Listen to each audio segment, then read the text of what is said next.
আপনি কি কখনো অনুভব করেছেন টাকা আছে কিন্তু মনটা অশান্ত?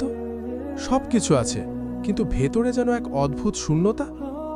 আজকের দুনিয়ায় আমরা অনেকেই একটা বড় ভুল করছি।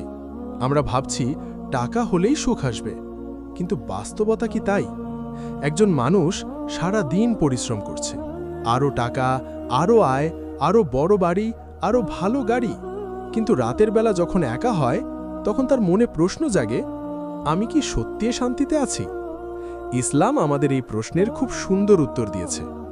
রাসূল সাল্লাল্লাহু আলাইহি ওয়াসাল্লাম বলেছেন, ধন সম্পদ বেশি থাকাই প্রকৃত ধনী হওয়া নয়, বরং অন্তরের সন্তুষ্টি হল আসল ধন। সহিহ বুখারী। ভাবুন তো, যদি আপনার কাছে কোটি টাকা থাকে কিন্তু মন সবসময় চিন্তায় ভরা থাকে, তাহলে সেই টাকার মূল্য কি? আজ আমরা দুনিয়ার পেছনে এতটাই ছুটছি যে আমরা আমাদের রবকে ভুলে যাচ্ছি। আল্লাহ তাআলা কোরআনে বলেন, নিশ্চয়ই আল্লাহ স্মরণেই অন্তর প্রশান্তি লাভ করে। সূরা রাদ 13-28। এই আয়াতটা আমাদের একটা বড় শিক্ষা দেয়।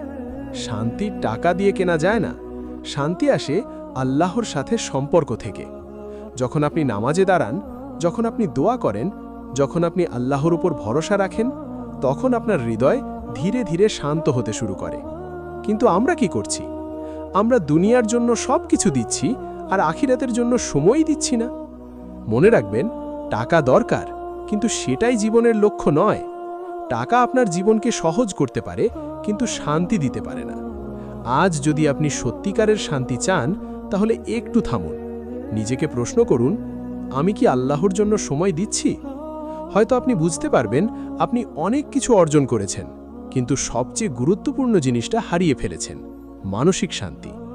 তাই আজ থেকেই সিদ্ধান্ত নিন, টাকার পেছনে নয়, শান্তির পেছনে ছুটবেন। আর সেই শান্তির পথ একটাই, আল্লাহর পথে ফিরে আসা।